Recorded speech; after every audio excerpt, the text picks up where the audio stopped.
కానీ మాస్టరు కాంతి తరంగాలు ప్రయాణించడానికి యానకం అవసరం లేదండి. కాంతి ప్రయాణించడానికి యానకం అవసరం లేదు. కాంతి తరంగాలు శూన్యంలో కూడా ప్రయాణిస్తాయండి. న్యూటన్ వివరణ ప్రకారం కాంతి తరంగాలు శూన్యంలో మరియు యానకంలో ప్రయాణిస్తాయి. కానీ ధ్వని తరంగాలు మాత్రం ఓన్లీ యానక ప్రక్రియలో మాత్రమే ప్రయాణిస్తాయి. అందుకే కాబోలు మాస్టరు ఆకాశంలో మెరుపు మెరిసిన కాసేపటి తర్వాత ఉరుము శబ్దము వినపడుతుంది. ఆకాశంలో మెరుపు మెరిసిన కాసేపటి తర్వాత ఉరుము శబ్దము వినపడుతుంది. కారణం ఏమిటి అంటే కాంతి వేగం ఎక్కువ, ధ్వని వేగము తక్కువ. Point number 1. పాయింట్ నెంబర్ 2, కాంతి శూన్యములో కూడా ప్రయాణించగలుగుతుంది, ధ్వని శూన్యములో ప్రయాణించలేదు. అందుకే చంద్రునిపై సంగీత కచేరీని చెయ్యలేము. చంద్రునిపై సంగీత ఎందుకు వినపడదు కదా మాస్టారు? చంద్రునిపై అణుబాంబు విస్ఫోటనం జరిగినా వినపడదు. కారణం ఏంటి మాస్టారు? అక్కడ గాలి అనేటువంటి యానక ప్రక్రియ లేకపోవడమే. అప్లికేషన్ గుర్తుంచుకోవాలి మాస్టర్. చంద్రునిపై సంగీత కచేరీని చేయలేం, చంద్రునిపై అణుబాంబు విస్ఫోటనాన్ని గుర్తించలేం. కారణం ఏమిటి అంటే శూన్యము గుండా ధ్వని ప్రయాణించదు. ఈ అంశాన్ని చెప్పిన మహా వ్యక్తి రాబర్ట్ బాయిల్ అనేటువంటి శాస్త్రవేత్త మాస్టరు. కానీ ఈ కాంతి తరంగాలు శూన్యములో ప్రయాణిస్తాయి. చూద్దాం సార్. మరి ఎప్పుడైతే ధ్వని తరంగాలు యానకంలో ప్రయాణిస్తాయో, మరి ఒక ధ్వని జనకం నుంచి విడుదలైనటువంటి ధ్వని తరంగాలు, ఇది ఒక ధ్వని జనకం అని బాగా వినాలి మాస్టర్. ఒక ధ్వని జనకం నుండి విడుదలైన ధ్వని తరంగాలు లేదా ధ్వని శక్తి అనేది ఒక సెకను కాలంలో, ఒక ధ్వని జనకం నుండి విడుదలైన ధ్వని తరంగాలు ఒక సెకను కాలంలో ప్రయాణించే దూరాన్ని, ఒక ధ్వని జనకం నుండి విడుదలైన ధ్వని తరంగాలు ఒక సెకను కాలంలో ప్రయాణించే దూరాన్ని పౌనఃపున్యము అంటాం, ఫ్రీక్వెన్సీ అని చెప్తాం సార్. గుర్తుంచుకోవాలి మాస్టారు. Number of cycles made with in the second is called frequency అండి. ఈ పౌనఃపున్యాన్ని స్మాల్ ఎఫ్ అనే అక్షరం చేత సూచిస్తాం. ఇప్పుడు మనం నేర్చుకునబోయే అంశము ఫ్రీక్వెన్సీ, దాని గురించి మాట్లాడతాం సార్. ఫ్రీక్వెన్సీ చూడండి మాస్టర్, ధ్వనిని విడుదల చేసే వస్తువుని మనం ఏమన్నామంటే ధ్వని జనకము అనుకున్నాం మాస్టారు. ఇది కావచ్చు, లేకపోతే ఒక గంట జాడీ కావచ్చు మాస్టారు, ఒక జాడీ కావచ్చు మాస్టారు. మరి ధ్వని తరంగాలు గాలిలో ప్రయాణిస్తున్నాయి సార్. ఈ గాలిలో ధ్వని తరంగాలు ప్రయాణిస్తున్నప్పుడు ఈ ధ్వని తరంగాలు గాలి అనేటువంటి యానకంలో ఒక సెకను కాలంలో ప్రయాణించగలగాలి. ఒక ధ్వని జనకం నుండి విడుదలైన ధ్వని తరంగాలు ఒక సెకను కాలంలో ప్రయాణించే లక్షణాన్ని పౌనఃపున్యము అని చెప్తాం సార్. దాన్నే ఫ్రీక్వెన్సీ అని చెప్తాం సార్. ఈ పౌనఃపున్యాన్ని సాధారణంగా స్మాల్ ఎఫ్ అనే అక్షరం చేత సూచిస్తాం. ఈ పౌనఃపున్యాన్ని గుర్తించడానికి లేదా పౌనఃపున్యాన్ని లెక్కించడానికి ఉపయోగించే పరికరాన్ని ఇక్కడ ఉంది చూడండి మాస్టారు, శృతి దండము అంటాం సార్. దీన్ని ట్యూనింగ్ ఫోర్క్ అని చెప్తాం సార్. పౌనఃపున్యాన్ని లెక్కించడానికి లేదా పౌనఃపున్యాన్ని కొలవడానికి ఉపయోగించే పరికరాన్ని శృతి దండము అని చెప్తాం సార్.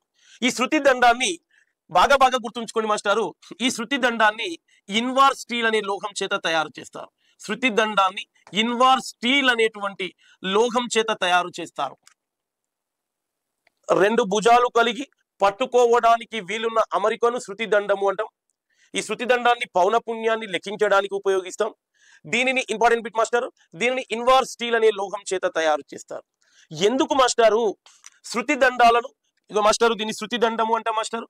చూడండి మాస్టర్, ఇగో శృతి దండం యు ఆకారంలో ఉండి పట్టుకోవడానికి వీలైన అమరిక కలిగినటువంటి వ్యవస్థని శృతి దండము అంటాం. ఇది యు ఆకారంలో ఉంటుంది మాస్టర్. ఇది పౌనఃపున్యాన్ని లెక్కించడానికి వాడతారు మాస్టర్. దీనిని ఇన్వార్ స్టీల్ అనే లోహం చేత తయారు చేస్తారు. ఎందుకు మాస్టారు ఇన్వార్ స్టీల్ తో తయారు చేయాలి దీన్ని అంటే, ఈ లోహమే ఎందుకు ఉపయోగిస్తారు అంటే బాగా గుర్తుపెట్టుకోండి ఎగ్జామినేషన్ బిట్టు. ఈ ఇన్వార్ స్టీల్ అనే లోహ సమ్మేళనానికి సంకోచ వ్యాకోచ లక్షణాలు ఉండవు. సంకోచ వ్యాకోచన లక్షణాలు చాలా తక్కువగా ఉంటాయి.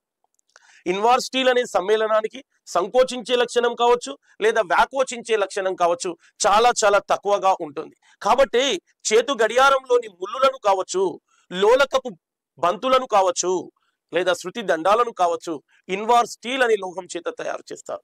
మాస్టర్ ఇక్కడ గుర్తుపెట్టుకోవాలి, ప్రెషర్ కుక్కర్లను తయారు చేయడానికి స్టెయిన్లెస్ స్టీల్, 2 స్టీలే కదా. ఆప్షన్ ఏలో ఇన్వార్ స్టీల్ ఇస్తాడు, ఆప్షన్ బిలో స్టెయిన్లెస్ స్టీల్ ఇస్తాడు. మరి ఏది పెట్టాలో మనకు అర్థం కాదు. కాబట్టి గుర్తుపెట్టుకోండి, శృతి దండాలను తయారు చేయడానికి ఇన్వార్ స్టీల్ అనేటువంటి సమ్మేళనాన్ని వాడతాం.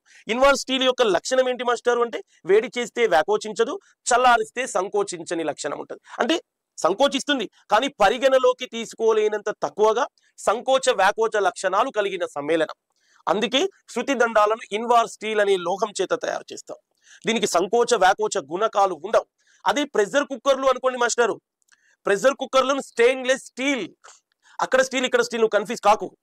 ప్రెషర్ కుక్కర్లను స్టెయిన్లెస్ స్టీల్, శృతి దండాలను ఇన్వార్ స్టీల్. క్లారిటీ వచ్చింది కదండి, రైట్ సార్. మళ్ళీ హీట్ అండ్ టెంపరేచర్ లో ఆ పాయింట్ చెప్తాను నేను మీకు. మరి ఈ పౌనపున్యానికి ఎస్ఐ పద్ధతిలో ప్రమాణం ఏమిటి అంటే, పౌనపున్యానికి ఎస్ఐ పద్ధతిలో ప్రమాణం హెడ్జ్ అనేటువంటి ప్రమాణాల్లో కొలుస్తారు. పౌనపున్యాన్ని హెచ్జెడ్, పౌనపున్యానికి ఎస్ఐ పద్ధతిలో ప్రమాణం హెడ్జ్ అంటాం. లేదా కొన్ని సందర్భాలలో దీనికి ఇంకొక ప్రమాణం కూడా ఉంది sir, cycles per second sir, కంపనము పర్ సెకండ్ అని చెప్తాం సార్. బాగా గుర్తుపెట్టుకోవాలి, కంపనం పర్ సెకండ్, కంపనం పర్ సెకండ్ అని కూడా ఉంటుంది. రెండు ఇంపార్టెంట్ సార్ మనకి. మరి 1 kilohertz is equal to master, జాగ్రత్త మాస్టర్, 1 కిలో హెడ్జ్, కన్ఫ్యూజ్ కావద్దండి. పౌనపున్యానికి ఎస్ఐ పద్ధతిలో ప్రమాణం హెడ్జ్ అండి. ఈ 1 kilohertz is equal to ఎంత అంటే 1000 హెడ్జన్స్ అని గుర్తుపెట్టుకోవాలి సార్. 1000, కొన్ని టెక్స్ట్ బుక్లలో 10³ కూడా రాస్తాడు. Both are be correct, no problem. 1 kilohertz. ఒకవేళ మాస్టర్ మెగా హెడ్జ్ అన్నాడు అనుకోండి మాస్టర్, మెగా హెడ్జ్ అన్నాడు అనుకోండి మాస్టర్, 10⁶ హెడ్జ్ అని గుర్తుపెట్టుకోవాలి మాస్టర్. ఒకవేళ గిగా హెడ్జ్ అన్నాడు అనుకోండి మాస్టర్, 10⁹ అని గుర్తుపెట్టుకోండి మాస్టర్. ఒక టెరా హెడ్జ్ అన్నాడు అనుకోండి మాస్టర్, 10⁻12 హెడ్జ్ అని గుర్తుపెట్టుకోండి మాస్టర్. మాస్టర్ పౌనపున్యానికి ఎస్ఐ పద్ధతిలో ప్రమాణం హెడ్జ్ అనేటువంటి ప్రమాణం ఉందండి, వెరీ ఫైన్ అండ్ గుడ్ అండి. 1 కిలో హెడ్జ్ అంటే 10⁻3 అన్న 1000 అన్న ఒకటే కదండి, ప్రాబ్లం లేదు. 1 మెగా హెడ్జ్ అంటే 10⁻6 అండి, 1 గిగా హెడ్జ్ అంటే 10⁻9 అండి, టెరా హెడ్జ్ అంటే 10⁻12 అండి. టెరా హెడ్జ్ అండి, కన్ఫ్యూజ్ కావద్దు మాస్టర్. ఇది ఒక్కసారి మనందరం కూడా గుర్తుపెట్టుకునే ప్రయత్నం చేయాలి sir. Kilo mega giga, kilo mega giga Tera, చదివేటప్పుడు కూడా కాన్సన్ట్రేషన్ గా చదివితే గుర్తొస్తుంది sir. Kilo mega giga Tera, 10⁻3, 10⁻6, 10⁻9, 10⁻12. Clarity వచ్చింది కదండి. మరి సార్ పౌనపున్యము అంటే ఒక సెకను కాలంలో ధ్వని ప్రయాణించింది. ఇంకా చెప్పాలి అంటే మాస్టర్ సైకిల్స్ పర్ సెకండ్ అంటాం. చూడండి సార్, ఇది ఒక సైకిల్ సార్, అంటే ఒక బిందువు నుండి ఒక పూర్తి సైకిల్ వచ్చింది సార్. అందుకే మనం సైకిల్స్ అనేటువంటి ప్రమాణం కూడా ఇచ్చినాం సార్. ఏ ప్రమాణం సార్? సైకిల్స్ పర్ సెకండ్ అని కూడా చెప్పినాం సార్, గుర్తుపెట్టుకోండి సార్. సైకిల్ అంటే కంపనము, అది కూడా ఒక పాయింట్ గుర్తుంచుకోవాలి మిత్రమా. మరి పౌనపున్యము ఎన్ని రకాలుగా ఉంటుంది? How many types of frequencies are there? మరి పౌనపున్యం యొక్క లక్షణం ఎలా ఉంటుంది అనేటువంటి అంశాన్ని చూద్దాం. సాధారణంగా పౌనపున్యము అనేది 3 రకాలుగా ఉంటుంది sir. The frequency is classified into 3 types అండి, టైప్స్ ఆఫ్ ఫ్రీక్వెన్సీ. పౌనపున్యం ఎన్ని రకాలుగా ఉంటుంది? 3 రకాలుగా ఉంటుంది. ఒకటి శ్రవ్య అవధి అని, రెండవది పరశ్రావ్యములు అని, మూడవది అతిధ్వనులు అని చెప్పాను సార్. పౌనపున్యము అనేటువంటి లక్షణాన్ని వివరించే ప్రయత్నంలో భాగంగా పౌనపున్యము ఎన్ని రకాలుగా ఉంటుంది అంటే, పౌనపున్యం 3 రకాలుగా ఉంటుంది. ఒకటి పరశ్రావ్యములు అని, రెండవది శ్రవ్యావధి అని, మూడవది అతిధ్వనులు అని చెప్తున్నాం. సరే మాస్టర్, 1 by 1 డిస్కస్ చేద్దాం సార్. సో ముందుగా మనము ఈ టైప్స్ ఆఫ్ ఫ్రీక్వెన్సీలో ఫస్ట్ వన్ తీసుకుందాం సార్. చాలా ఇంపార్టెంట్ అయినటువంటి పాయింట్స్ దొరుకుతాయి సార్ మనకి ఎగ్జామినేషన్ లో, ఉపయోగపడే పాయింట్స్ అండి ప్రతిదీ కూడా. ఫస్ట్ ఇది పరశ్రావ్యములు. ఇది చాలా ముఖ్యమైనటువంటి కాన్సెప్ట్ సార్. దీన్ని పరశ్రావ్యములని మనం ఏమంటామంటే